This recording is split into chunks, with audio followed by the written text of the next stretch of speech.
Hello, everybody. Welcome back to Off the Rails, episode 7. It's been a while. We missed schedule a little bit because Scoops, PowerFest XL, very busy time for us all, isn't it, Fintan? So, we're back now. Episode 7. Spraggy's getting a little bit of ahead of himself because he's on a little heater. He thinks he's too big for the podcast. He thinks he's above it. He's like, I don't know if I can be associated with you anymore. I have a $15,000 bankroll, I'll have you know, Fintan. I should never have been associated with you in the first place. It's not the money that's changed. What are we getting into today? Yeah, we're getting on to poker news. We're gonna jump straight into it because we don't want to waste anybody's time. We didn't do a mic check. Just gonna go ahead and say that. Hopefully one of us isn't way quieter than I look really quiet. Oh no, I think it's fine. All right. We'll be fine. All right. This is a professional. It's been a while since we've done it. Values for professional people. All right. Poker news. PKR confirmed Busto. Gone. Well, not gone, but they're in administration, right? And it's not looking good for players, Fintan. What do you got? What do you got for me? We need news. We need updates. I don't. I've got no money in that, luckily. But for those that have, the one thing that scared me the most that I heard about it, which I'm not sure. I've read there's 3 different levels, but so after Black Friday, we heard segregated bank accounts. Like every dollar that is in PokerStars, 888, blah blah blah. If they have it in the accounts online, they have to have it in a bank account. So if a company goes busto, the player's money is safe. Apparently, the poker players are treated like creditors, and if they go busto, we're not all that safe. There's 3 different levels. There's low, medium, and high. Apparently, PokerStars is high. That's the only one I seen quoted. I didn't see anyone else's level mentioned, but PKR's was low. And there's a direct quote saying, it's important to note that simply maintaining a segregated bank account from player funds does not automatically mean the player funds will be returned immediately or at all. Or at all. PKR's administration will ultimately decide how to return money to players. And then there's another one that I seen in the 2+2 thread saying, in the case of insolvency, the funds will not be protected. So basically, it means nothing. Segregated account means absolutely nothing. Well, that's what it appears, which is, I don't know, I find it a little bit scary. So basically, the administrators can pay off other creditors first. So whoever they owe money to, they're going to get paid, potentially, or not paid. But there's no special dispensation for we have to pay out all the players first. Yeah, they're just throwing us under the bus. Obviously, neither of us have money on PKR, but it doesn't sound great. No, it's not good. I used to play on there quite a bit actually. Back in the heads up days, I used to play. Days? Sorry, back when I played heads up, no limit at a professional level, Fintan. I used to play quite a lot of PKR, and it was always obviously they ran with the 3D thing, where it's kind of trying to imitate a live setting, trying to imitate live poker to an extent. It was kind of like virtual reality before what we know now as virtual reality. Do you know it's like the Sims plays poker? They always had the 3D models, and you could do chip tricks and that sort of thing, which was kind of their unique selling point, if you will, as a poker site. That no one else really did that. But I always find it clunky, unnecessary. If you play online poker, you just want a simple interface to play a million tables at once, right? I'm kind of surprised. I thought the simplicity and the chip tricks. I can't imagine you can do chip tricks in real life. I kind of thought this would have been your spot. You would have felt like a boss there with your chips, spinning them along your fingers. No, I can do where you put the 2 stacks next to each other and sort of meld them. Everyone Riffle. does that, Riffle, that's the one. I wouldn't say that's a trick, but I'm pretty proud of you though, all the same. But anyway, so I don't know why PKR. I guess it's just the way the poker industry has moved. It's not one of the biggest sites. It never was. I mean, like you say, you played on there, but you never grinded there. That's what I think its problem was, that nobody wanted to make that their main site, because it was just a gimmick kind of novelty site where you played a little bit. Action was okay. The heads-up action was always pretty good, but you weren't gonna move all your action there and play 16 How tables. high would you play over there? 510 back in the day was the highest I played on PKR, I think. Seem to remember 510. Yeah. But then they limited you to only 1 table at any limit. So if you you could only open sit 1 table.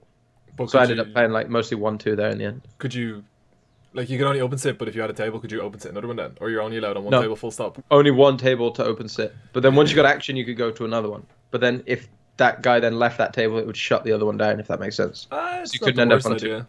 No, it's pretty good, but it stopped those bum hunters right in their tracks, let me tell you. So it then moved to Microgaming Network, right? Yeah. Not so long ago, which was supposed to be 18 months ago or so. 18 months ago to give it access to the new player pool or whatever. But that hasn't worked at all, has it? But that's what I mean. I don't know. That seems like a bad move because PKR, that was like their unique selling point. They were their own thing. They had that gimmick. But if you just want to play on microgaming anyway, why would you use that clunky software? We can just use like a cleaner one, you know? I don't know. Maybe I don't actually have any logical reason for it whatsoever. We're not covering this great, but there is. Do you want to? There is an article on PokerTube.com, which is where we were reading about it, and we were, you know, it's a scathing attack actually on PokerTube.com. I will call it that. Andrew Burnett just goes to town. He's on named 3 different names. people. Yeah, he's named names and given a breakdown of reasons why it's failed. I personally, like I say, I just feel like it was always going to be too gimmicky, never going to pick up enough traffic. But very, very sad to see it go because I played on PKR for years, and it's just one of those, like, it's always been around PKR, right? And I remember back in the day they had like TV campaigns and everything. It's just, I think it's an indictment of the way the industry's headed, really. Just was it closely related with what's the 9 thing to do with Sky Poker? Am I way off? No. I just did Sky Poker have that, like, any demographics, or am I just absolutely losing my mind here? No. You've lost what is already. PKR used to be on television though, didn't they? They used to. I'm pretty sure they on the late night television they used to have like tournaments that you could go and be on. Like, you know, they had like Bait Station. The radio channels, and then they'd like the PKR poker channel, like 818 or something. Yeah, it was like the poker channel, yeah, and you could play tournaments on PKR and be on there, yeah. Because my brother used to love it. My brother used to watch that shit all the time. Because my brother's like a poker fanatic, you know what I mean? Like he's a fan of poker. Does he watch you? Yeah, occasionally. Yeah. Yeah. He's a moderate in the chat, mate. Tunes in occasionally. Oh yeah, okay. From time to time. But if you want to read more, we'll put a link into the description because we're obviously very bad at covering this sort of thing. But PokerTube have got the article.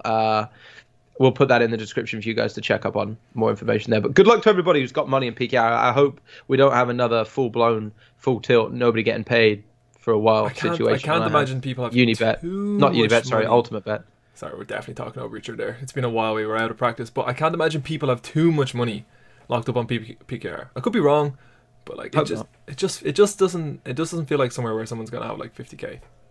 Hopefully not, but we'll see. Good luck to anybody who is in that situation. Before we move on to football, because we don't have anything else poker related. How's Scoop been going for you so far? And you want to touch on it at all? How's the Powerfest going? The XL series? How are the trees going? I've not played XL series because I've got it all. It's all going on at the moment. I've played some Powerfests. I've bricked some Powerfests. I've played some Scoops, and I've bricked some Scoops. I've not cashed a Powerfest for sure. I cashed a Scoop last night. Oh yeah, I think an $11 low. I got a lot of those tickets they're giving out on Post. You know, if you don't cash a low event, you get a second chance free roll. Sorry, is that a phone going? The lack of professionalism on this. Now I'm just left here in the lurch. Anyway, podcast listeners, in Fintan's absence, I have cashed one min cash and Scoop, and I got a load of those second chance free roll tickets, but I haven't used any yet. With that said, since the series started, Fintan, you're back now, are you? Yeah. You okay to carry on? Yeah, sorry about that. I was just more... Since the series started, I've won money in other tournaments, but not actually in Scoop events. Yeah, absolutely punted off heads up in the Big 27. Like, for a heads up specialist, it was painful viewing. Second in the Big 27 was a reasonable result, and we're all happy that it happened. Heads up, we ran into some difficulties. There were some spots, maybe made some bluffs. We just ran into the top of our opponent's range. That's the way it goes sometimes. When you get heads up on a final table. Yeah, it's been a while. I can't really say much. It's been I've been winning tournaments lately. You know how that feels. But yeah, no. How's Scoop going for you? You've not played much of it. You bottled it, really, haven't you? I've played a couple of XL events. I played one Powerfest and I've played 0 Scoops. The first day that I wanted to play was on Sunday. They had the 55 Booker and the 500 PKO, but it was my mum's birthday and I just... Good decision. Mum comes first, always. If there's any morning, I haven't checked out the schedule for this week, but if there's anything early in the morning, I will play it this week. I won't completely bottle it. Maybe I'll just be that guy who plays 2 events and wins 2 and everyone will hate me. I'm on board with that. That's entirely possible. I'm definitely on board more with than that. They do so already. Oh, shots fired. All right, let's move on. Football. Loads of stuff to talk about. It's been over a week since I actually can't remember exactly where the football had stopped. All right, we'll do a quick rundown of what's happened, shall we? All right, well, confirmed relegated clubs: Sunderland, Middlesbrough, and Hull. I want to quickly talk about. I seen today in the papers that Marco Silva has been linked with the Watford job, West Ham, and Southampton jobs. He got less. He averaged less points than Paul Clement did, who is the Swansea manager since he came in. They were both like, so Clement took charge of Swansea when they were bottom of the league. They won their first game, and then Silva came in and took charge 2 days later of Hull when they were bottom of the league. And it comes back to that. Have you ever heard Sam Allardyce? What did he say if his name was? If his name was like Sam Allardyce. Sam Allardyce. He'd be linked with all the good jobs. Yeah. So people would think he's good. I think there's some truth to it. I feel like Clement, like he worked with Ancelotti. He was the assistant manager at Bayern Munich. He's the assistant manager at Real Madrid. He worked with him at Chelsea. He's after coming in and doing it. Like Swansea looked down and out. Remember, like it does not feel like this season that they had Bob fucking Bradley as their manager. Like they've given up all hope, and he comes in, he does a great job, he keeps them up. No talk of Paul Clement getting the Porto job, no talk of him being linked to the Southampton job. So I just feel like there is a little bit of truth. Like Marco Silva has that little bit of mysterious. Little bit of I mean, Paolo Clementini might be getting that job. It's well possible. You know what I mean? Well possible. I think the same thing when people talk. I was having this conversation with my dad actually when people talk about Jesse Lingard at United. Yeah, because he's like a young English player come through the youth system, people don't give him as much credit as they would if it was someone we had signed for 30 million quid. He's also 24 though, like he's not young anymore. No, but like he came through the system because he was on loan at like Derby and wherever else. Birmingham, Brighton. 4 goals in his first game for Birmingham, I do believe. He did, yeah. But like, do you know what I mean? People just feel like, I don't know, because you've kind of seen him grow up, you don't think he's that quality player, but yeah, no, I like him. No, he is good. Real Madrid versus Juventus in Champions League final. You predicted the wounded animal. I predicted that Juventus would be too good. Who do you think is going to win? Even though this is a little bit early to be talking about this, I guess. But yeah, I'll stick with Real Madrid for that one. All right, we should also probably discuss the major European final that's going to take place. United versus Ajax. United versus Ajax, yes. Future Europa League champions Manchester United versus I believe runners up in the Dutch league. You're going to need to win it because Mourinho has absolutely packed in the Premier League. He's just like last game at White Hart Lane, let's throw out the kids, give them a little experience. He goes into his interview afterwards and he's just like, no, we don't want to play these games. These are a nightmare. I don't want anything to do with the Premier League. Is it Jeff? Is it Jeff Shreves? Jeff Shreves is doing the interview. He's trying to ask a few questions. 3 questions later, Mourinho's just bolting down the tunnel. Nothing to do with it. He's checked out at the Premier League. So we should have. Like, there's no point. What are we going to do now? Crystal Palace at home. We're going to... I think I'm getting a call up for that game. yeah. It's gonna be a bunch of names that we've never heard of. So I want to give a quick shout out as well to the final game at White Hart Lane. And... shout out to Wayne Rooney for scoring the last ever goal scored at White Hart Lane. Possibly his last ever goal for Manchester United.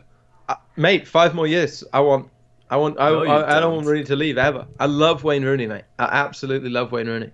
But I don't want him to ever leave. When you watch him, do you not like? I rated Rooney above everybody apart from maybe Ronaldo that played in the Premiership over the last 10 years. Like he's unbelievable. Like, and then. Well, that might be like Aguero in his prime as well. He was a sacrificial lamb, is what he was. Like he'd go run down the wing. He ran, but like he's been playing football at the top level. Is he 31, 32? He's been there a long time. It's time to go. But I will miss Wayne Rooney. Yeah, I mean, deeply.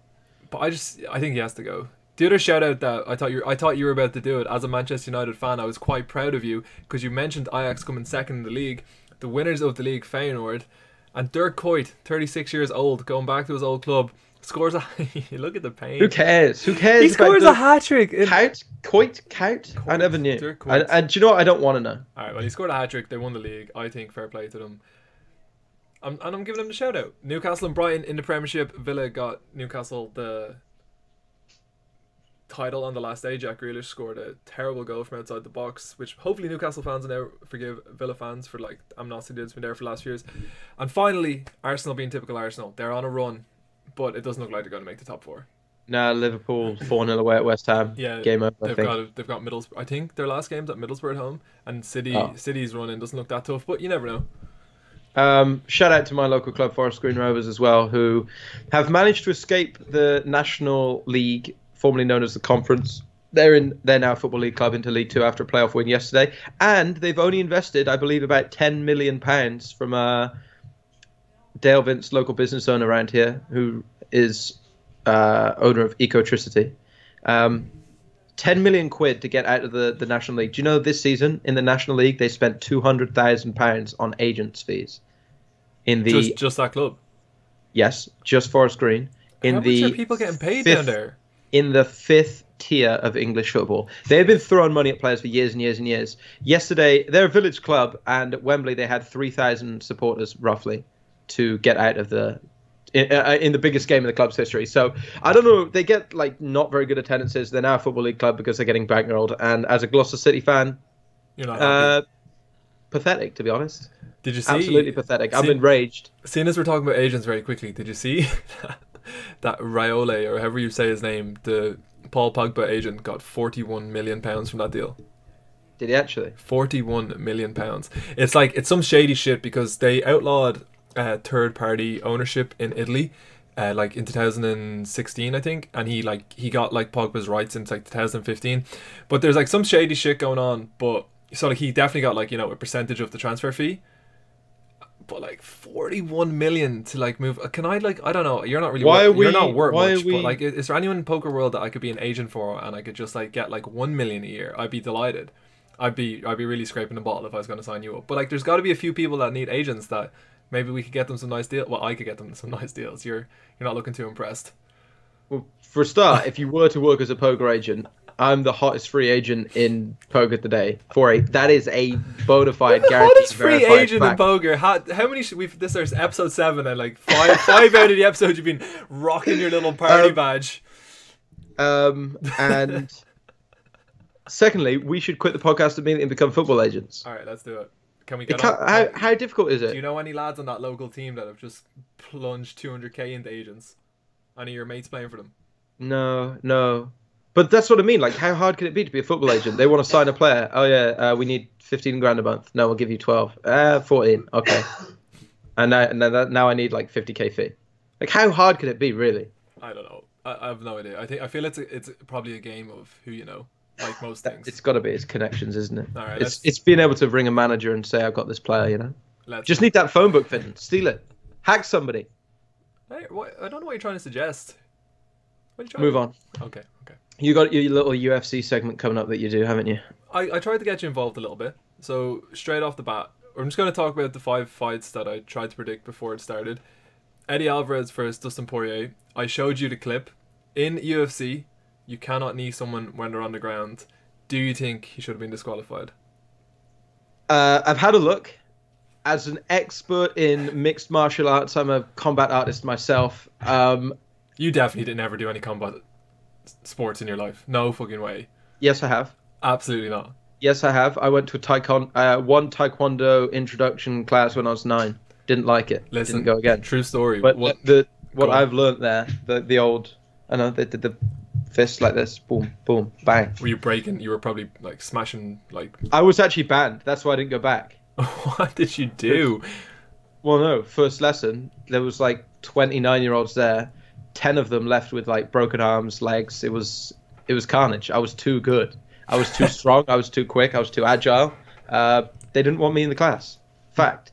Having cast my expert eye over this UFC event at the weekend, I can say that the guy who kneed the guy in the head. Given what you said, you're not allowed to knee him in the head whilst hands are on the ground or the leg was on the ground. Yeah, knee plant. I saw on the second knee, I saw 2 hands on the mat and a knee on the mat and then a knee in the head. The thing is, okay. I No. think he should have been disqualified, but he had nearly been knocked out, and I'd imagine he was concussed, and he's in like the midst of battle, and he's just trying to do what he's got to do to win. So I can understand the referee's stance, but at the same time, the man was like completely grounded, and you're just kneeing him in the ground. Like, if there's rules, there's rules. Going back to your taekwondo experience, mine, it wasn't quite the same. I wasn't in there snapping necks and cashing checks. Hold on, so let me work it out. I got the 4th belt. I think it was, you're not gonna know. What? Hold on. It's like white, yellow, orange. I think I got green belt in judo, not in taekwondo.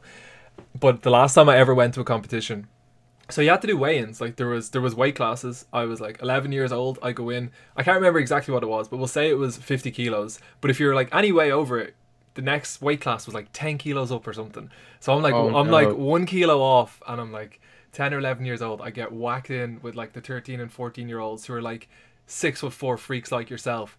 I'm like this tiny little. I guess I was a little bit chubby if I'm coming in overweight. And they threw me around like a rag doll. I had 3 fights. It wasn't like you just had one fight and you got knocked out. I had 3 fights of getting ragdolled by these older lads who were loving life. Jeez, mate. Yeah, so that was the end of my judo's really throwy as well, isn't it? Like you throw people back. You're literally you don't get kicked or hit. It's just like getting hip tossed for fun. Didn't get a single takedown. I just got battered.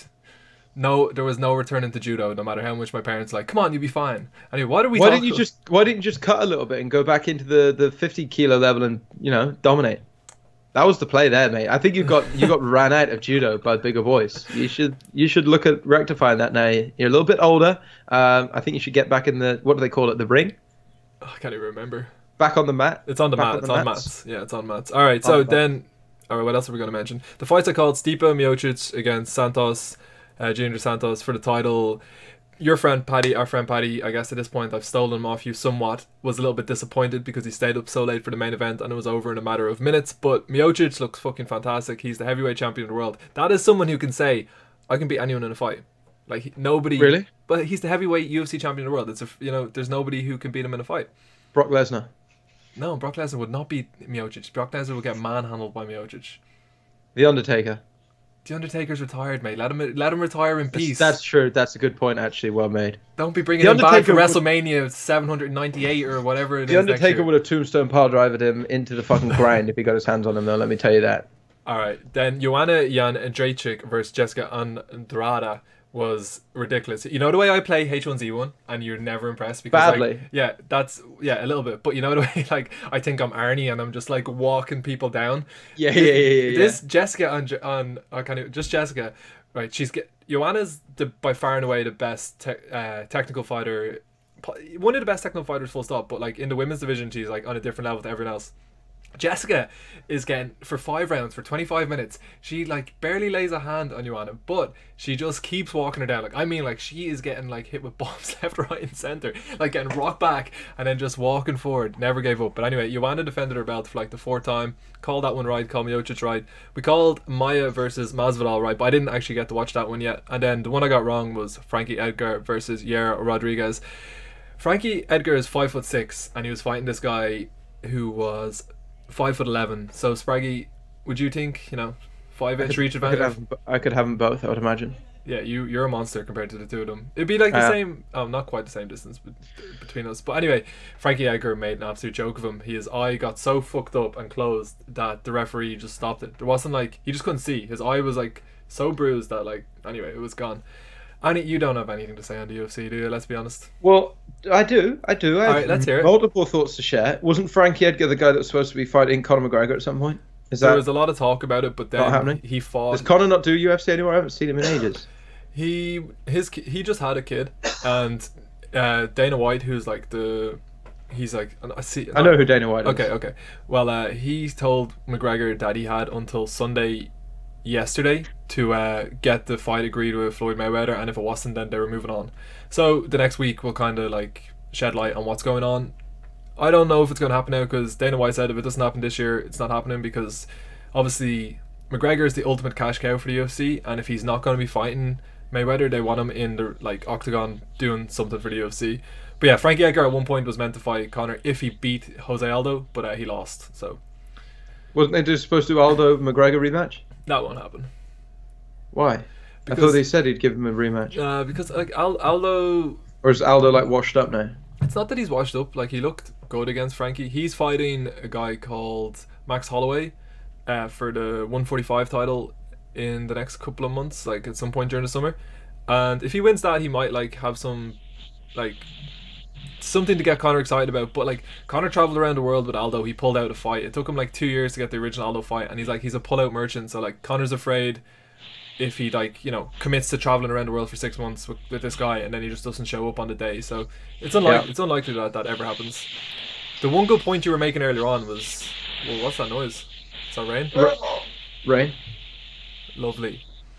The point I was making earlier was this is why they should turn the UFC into a work like WWE, because your man Paddy stays up till God knows what hour in the morning, watches the event, and the guy gets knocked out in like a minute, 30 seconds, whatever it is, you're not getting the value for money. When you tune into the WrestleMania main event, you know it's going to go 30, 40 minutes because outcome is controlled. One you're fight always goes 30, 40 minutes. Sometimes the big main events, they'll be in there for 30 to 40 minutes. God, will they just be doing that? 1, 2, oh, his leg is kicked out at the last second. Fucking wild. And they just do that repeatedly. Then yes, then so they get building the the drama to a conclusion, mate. Just crescendo, ready to go, and then next thing you know, it's a work of art. How did a knockout usually go? People don't get knocked out, do they? They just... No, pinfall or submission. or DQ. I'm really excited to watch the next WWE with you. I'm not gonna lie. Maybe we should do a live stream where I'll do it. We watch like the next pay-per-view. I would have to get drunk. Yeah, see, I wouldn't. I don't like being drunk whilst I'm watching it. You get too rowdy and get aggressive. No. You sneeze like such a girl. Sexist. Yeah.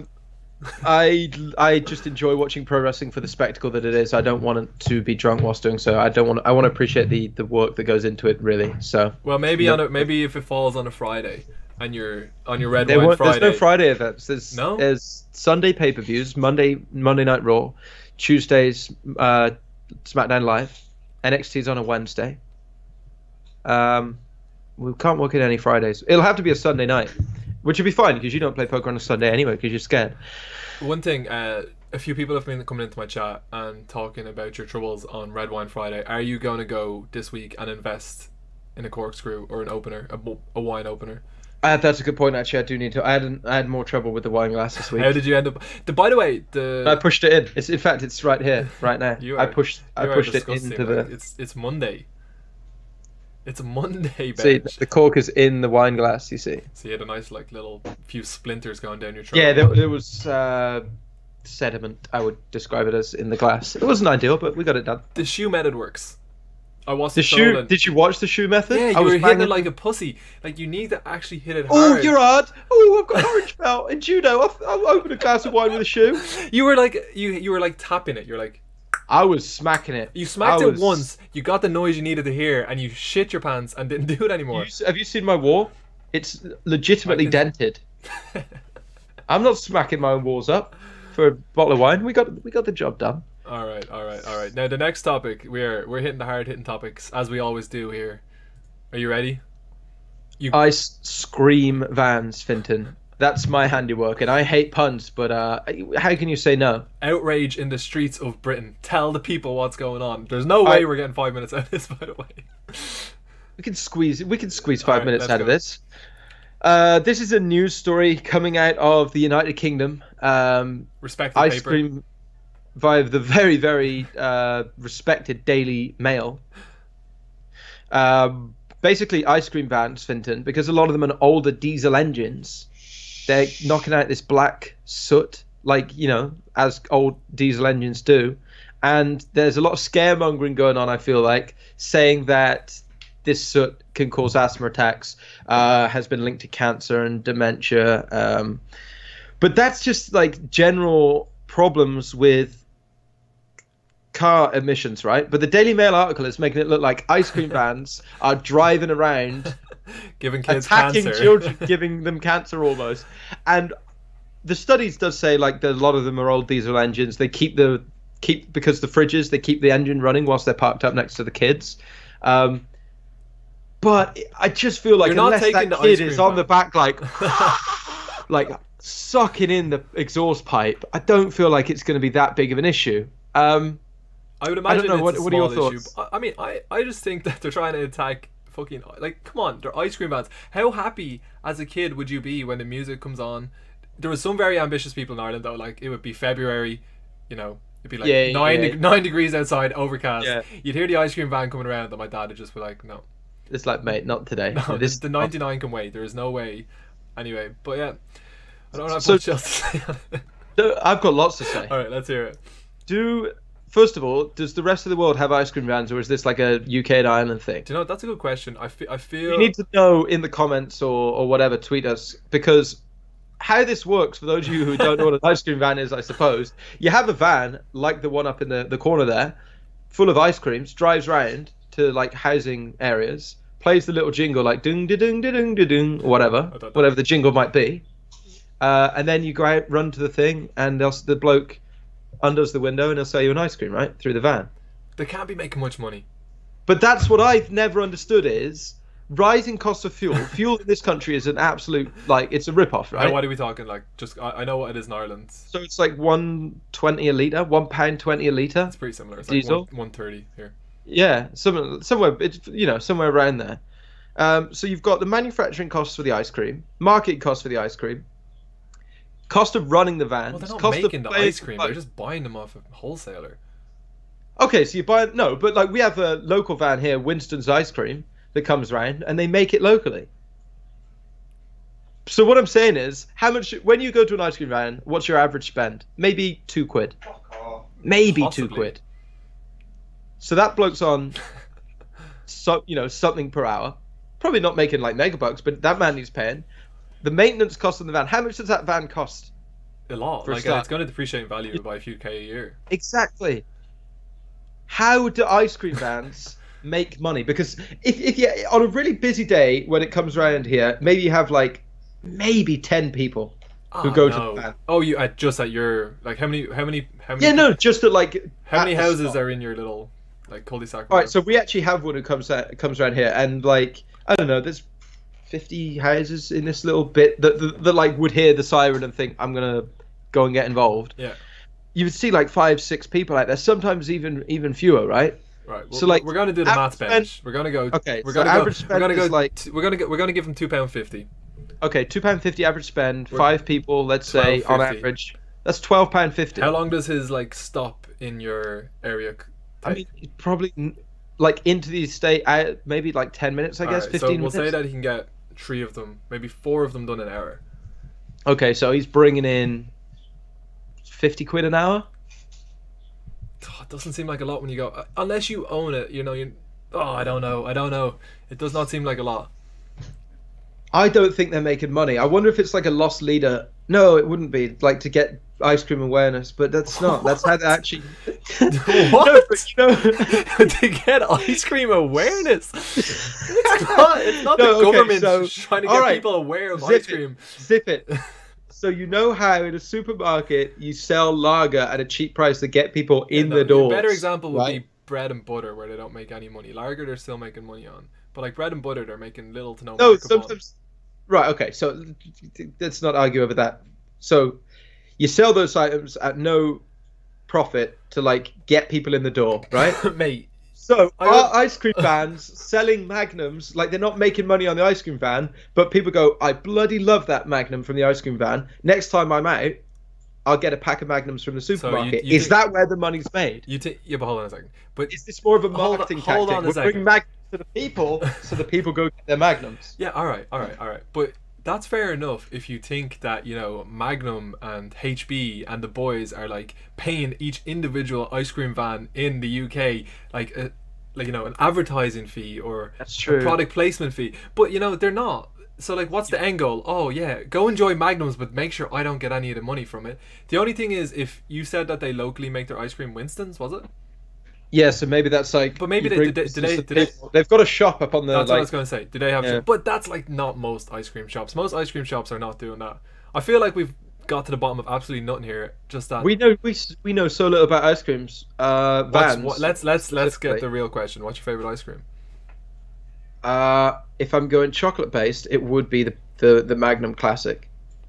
It's very boring, bland, vanilla, a bit like yourself. Yes, and also raspberry ripple. The Winston's people do the raspberry ripple there is amazing. If I'm going for like a fruit lolly style ice cream, you can't look further than the Twister. What about a Clippo? See, a Clippo, I like a Clippo, but it's very. What about a that's Solero? We go all exotic. No, I'm not a Solero guy. You remember those Solero shots? Yeah, I love them. And then at the bottom, the little like juice at the bottom of that. See, in a way, the juice at the bottom of the Clipper was the best bit as well. Like the melted bit at the bottom, and then you would drink it afterwards. All right, let's move on. Are we moving on? What about an iceberger? Sorry, I'm on board with this. An iceberger. What's that? Like the 2 bits of like soft biscuity, and then like just ice cream in the middle. You definitely know what an iceberger is. Never had an iceberg. I don't know what you're talking about. Google it. You've 100% had an iceberg. What? Like, so you got like wafer ice cream? It's not wafer. wafer. It's like, I don't know how to describe it. You know, like the stuff you have in a 99 in a cone. Is it like that stuff? No. You've definitely had an iceberg. I've not had, mate. You have. I've not had an iceberg. Yes, you have. As soon as you see it, you're going to be like, oh, Fintan, I'm sorry for waste. This is just like a choc ice. No. Like an ice cream sandwich, like. Yeah. Yeah, I've not had one of these. Of course you have. Have you ever had the ones that have the cookie dough on the outside and then ice cream in the middle when you're on holidays?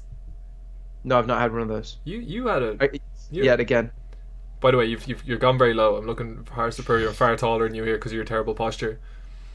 Get the arms out for the lads. Sorry. So that's the thing with the vans.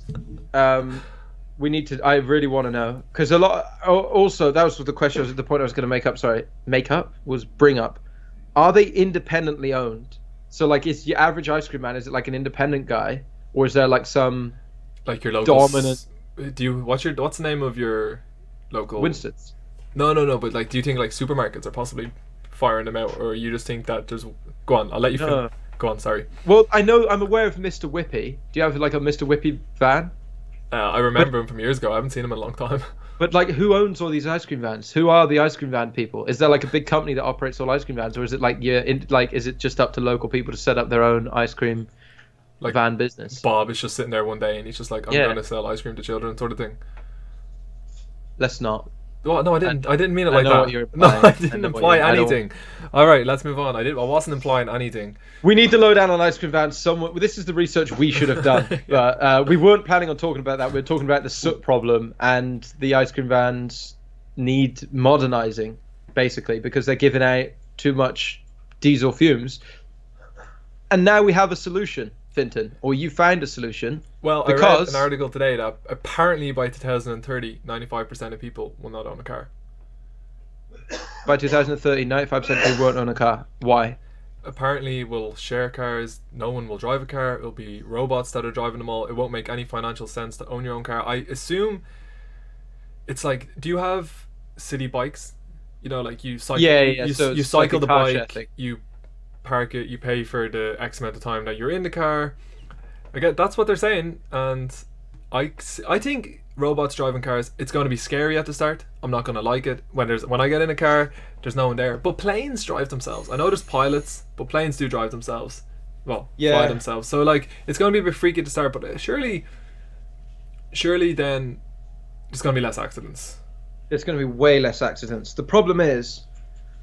I think the problem is when you have a person. Obviously, people are like terrible drivers. Really, there's thousands, tens of thousands, hundreds of thousands of accidents per year, right? And like deaths in car accidents is a lot. So this is inevitably going to be so much safer. But when a person fucks up, like, that's on them, right?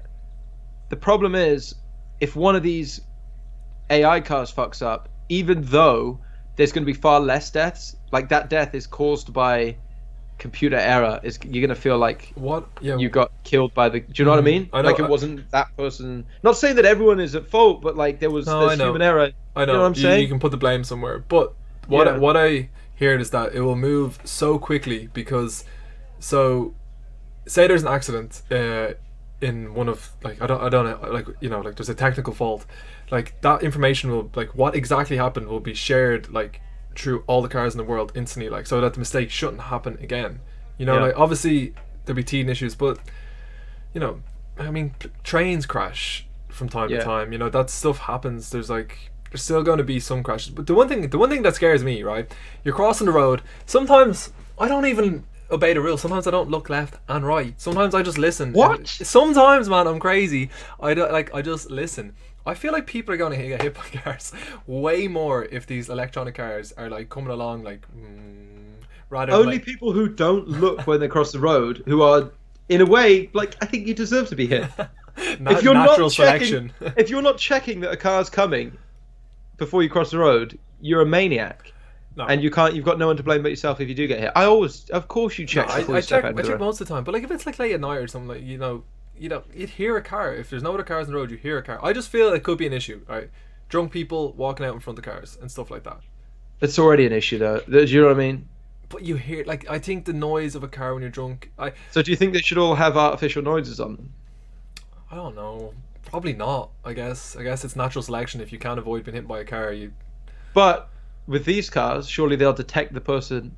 What? And stop. just instantly stop, and then all the cars behind them, like, what? No, they can't. No, they can't just instantly. Well, unless you're jumping out in front of it real quick, it's gonna see you coming, isn't it? Is it not? I don't know, man. The other section on this we have is that Uber are going to have flying taxis by 2020. So 20? That's 3 years away. Do you mean 2030? No, 2020. 2030 for the driverless cars, but the flying taxis.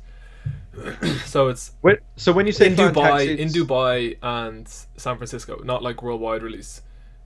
I'm not exactly sure. It just said flying taxis and it didn't really elaborate when I read into it, but it was just for 2 sections. So like there's like getting out of the city in San Francisco to San Jose, I think it was, usually takes 2 hours. But they feel if they could, have these flying taxis, it would take. By the way, that picture up there is not one of the flying taxis. That's just a random picture I clicked when I found flying planes or flying cars. So hang on, slow down here now. Okay. Because when you're talking about flying taxis, do you mean pull it up, haven't I? Cars that fly, or are they just planes? Because we've already got planes. You could already get like a little. You know what I mean?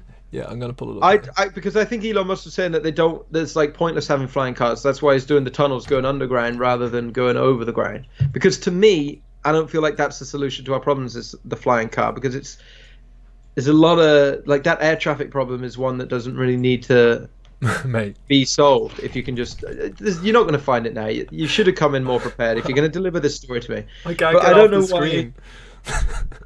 Is this actually on the podcast? No, it's not on the podcast, but I can't get off this. You can't close down a Chrome window now, everybody. But I feel like the driverless cars thing is way better than the flying cars, because the driverless cars should be able to move very, very quickly compared to how humans drive. Because imagine a traffic jam, right? That traffic jam could, in theory, just like move forward all as a block. But like human drivers aren't capable of it, I guess. But traffic management would be so much better if everybody was in a driverless car, that there wouldn't be any traffic jams, because they could just sort of move more seamlessly between each other. I'm stuck here. Help me. It's fine. You'd be stuck there. I think the one disappointment, if you will, about the whole future of car technology is that, that you're talking about like being driven by robots. Fintan, are you still with me? I mean, I can't see anything. Yeah, I'm here. I can't see anything. I don't know what's on the screen. What's up? It's fine. They were saying about being driven by a robot. Yeah.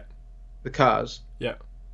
What upsets me is that there is no physical driver. Why? It just means that in cars, like, they're going to be like trains. So instead of having 2 people sitting out the front, you're just going to have this little chat with your pals. I know, but I would want an actual like robot in the front seat driving. Why would you waste the space with a robot? You just want it for like visual effect? Yeah, no, I like the idea of it, I think, more than anything. The visual, like the idea that you have a robot driver is just nicer than, like, you see the wheels, the self-parking cars, the self-driving cars, at the moment the wheel just turns on its own. I feel it would be better. In the film I, Robot, you got Sonny or whatever. Never seen it. If you just had him actually sat in the car and he's there like changing gear.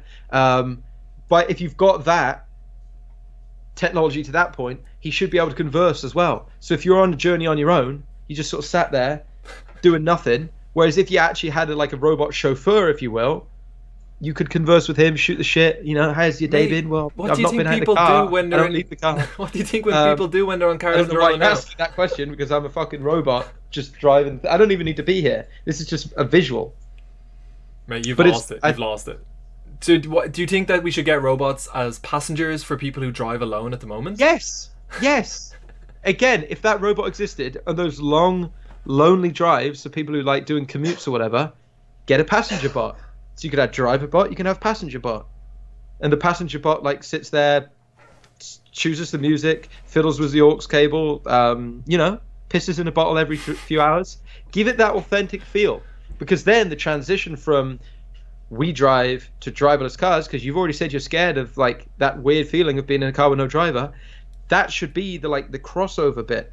No, For a man. little It's bit, not going to make any difference if just there's like... for a little bit, have the robot in the front seat and then phase them out once people get used to it. Even if, do you know what? Have their hands half an inch off the wheel so they're not actually interfering, but it just looks like they are. I just want that comfort. I can't move this along. I think that's what they need. I think that's what we need. So you're saying you can't change the OBS now to go to the next... You can see my screen, yeah? Yeah, you're looking at the weather. No, man. I've never had this on my computer before. It's just after popping up like... Press F11. F11. Ah, done. Fixed.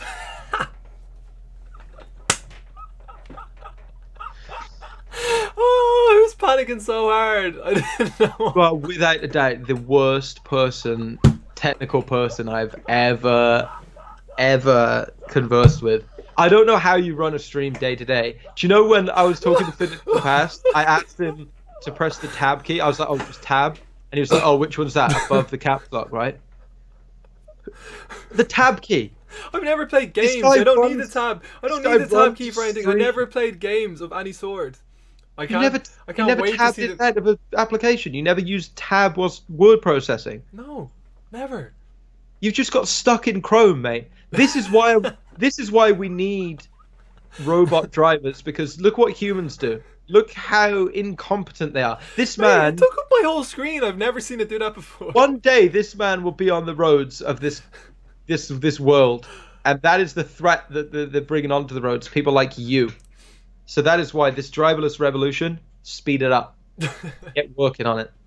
All right, last topic of the week. We're on here for 46 minutes. Holy shit! Right, 10-year-old beats up an alligator. Hero of the week. Can you remember what her name is? Juliana Ossa. I'm gonna go with Juliana Ossa. Juliana Ossa. As you can see up here, she is doing a demonstration with the alligator of exactly what she done. So she's swimming somewhere in Florida, which there actually was some kid recently, not too long ago, eaten by an alligator, I do believe. Fucking hell, ending on a cheery note. No, but no, because that's not how this story ends. Juliana here, she had a little lesson in like safety against alligators, and she knew. So he's clamped onto her leg, as far as I remember, and she just goes for it. She just sticks the two fingers up his nostrils. Alligator is not able to breathe. Juliana makes an escape for it, and she's our hero of the week. And rightfully so. She did say she tried hitting it first. Oh, okay. So Juliana's not as composed as I thought she was. Mistake. That was her first mistake. So the alligator clamps onto her leg, right? And then she's tried punching it. Now I don't know if you guys have ever seen what an alligator is. It's basically a dinosaur. So if you're an 11-year-old girl, 10, even younger, 10-year-old girl versus a dinosaur, don't be punching it because that's doing nothing. My niece, we play a game where she squeezes my finger as hard as she can. Yeah. And her grip is, let me tell you, it is puny. It's pathetic. She is the world's worst grip. Okay, she's 3 years old, and like, obviously I pretend like, oh, you're really strong, whatever. Yeah. Like it's nothing. Okay, and that's no slight on her. That's just a 3-year-old. That's just a 3-year-old's bone structure. I'd be worried, to be honest, if she was strong. Yeah. You know what I mean? Like, where's she been working out? But the 10-year-old punching an alligator, never gonna work. Luckily for Juliana, I don't know. We don't know. We've only read it, so. Smarts about her, right up the nostrils. Alligator can't breathe. Should I be doing that? That's fine. Can't breathe. So because it can't breathe through the nose, got to breathe through the mouth. Opens the mouth. Juliana, run! Get your leg out now, go! And that's exactly what she did. How clever is that? Do you know what? I genuinely think that if I got bit by an alligator on the leg, I would have just kept punching it and like rolling about, and then it would have probably... And she goes, oh, and because it had to start breathing, it had no other attack moves left. Yeah. She spoke about like it was a game of Tekken. That he had no... Like he was like a PP in Pokemon or something. He had no more attack moves left. Juliana Scarpas, I'm telling you now, if that is me, I'm full on panic mode. I'm twatting it in its head. It's doing nothing. Like, it's not feeling... And this is a kid that, like, 10 years old, taekwondo, broken legs, broken arms, but he's not going to do it. Exactly. But, they do that death roll, don't they? Or is that crocodiles? No, that's alligators as well, right? Yeah. Yeah, they roll just like... They roll about and then you're gone. You're finished. I think I would have got put in the death roll and I would not be here for episode 8. But Juliana is our hero of the week because sometimes brain is better than brawn. She was not the biggest dog in that fight. No. Okay, that alligator is a favorite going in. If this is the UFC, mate, this is you versus those 14-year-old kids who had 10 kilos on you. She was ready to be thrown around. What you should have done versus those kids, finger up the nostril, play dirty, who knows like Juliana did. Who knows what I could be doing in my life now? I could be, taking over the world with the judo. But anyway, when I was 10 years old, I didn't. I remember, just because you mentioned dinosaurs, I remember watching Jurassic Park when I was about 10 years old. Shit myself. I was hiding behind the chair watching it in my living room. This girl is taking on a real life dinosaur and she knows what to do. I just think it's wild. Beat it. Yeah, it's a good story. And she's our hero of the week. But we do have an honourable mention for another guy. No, Spraggy discovered about 20 minutes. So we have our podcast all set up. It usually takes us a while because we're so unprofessional, as someone pointed out very recently. But Spraggy was like, "Oh man, I'm after finding some guy who should probably be the hero of the week." And I was like, "We can't. We're after telling Juliana she's going to be on Off the Rails episode 7. We can't take it away from her." But Spraggy, she's had a tough week. She needed that. But this guy, was it the Beast HD? What was his channel called? Sorry. I think we can. Are we going to link this one? We'll link it. We'll bang a link. He's to got like this 1 million subscribers on YouTube. Like he's like a real thing, right? So he's had a video before where he counted to 100,000. Okay. So the video is the video starts. It says the original video was 40 hours long, but I had to speed some of it up to fit it under 24 hours. So he spent 40 hours on YouTube counting to 100,000, and I mean 1, 2, 3, and he did it to 100,000. It's the most ridiculous thing I've ever seen. So this week or recently, the video I saw, you know those fidget spinners? Fintan? I haven't got one. I've never used one, but I've seen the videos all over the internet. Yeah. Yeah, so he's there spinning the thing, and his attempt was to set the world record for the longest consecutive fidgeting with the fidget spinner. And he's like, world record attempt, 24-hour fidget spinning, right? The video is 11 hours and 50-something minutes long. And at 11 hours, 50-something minutes, he's sat there like that with the thing spinning on his finger, and he's slowly nodding off. He's slowly going. Then he falls asleep, and the thing sort of catches on his hand and stops. And then he wakes up, and he's like, oh, fuck. Oh, well, I guess that's it. And he just turns it off. 12 hours of spinning the fucking thing, gone, wasted. You think you would do it first thing in the morning, when you wake up, you're ready to go. Like, don't be doing this like you've gone out, done your daily activities, you've gone to the gym, you've, gone done your shopping, and then like 12 hours into the day you start like trying to spin this thing for 24 hours.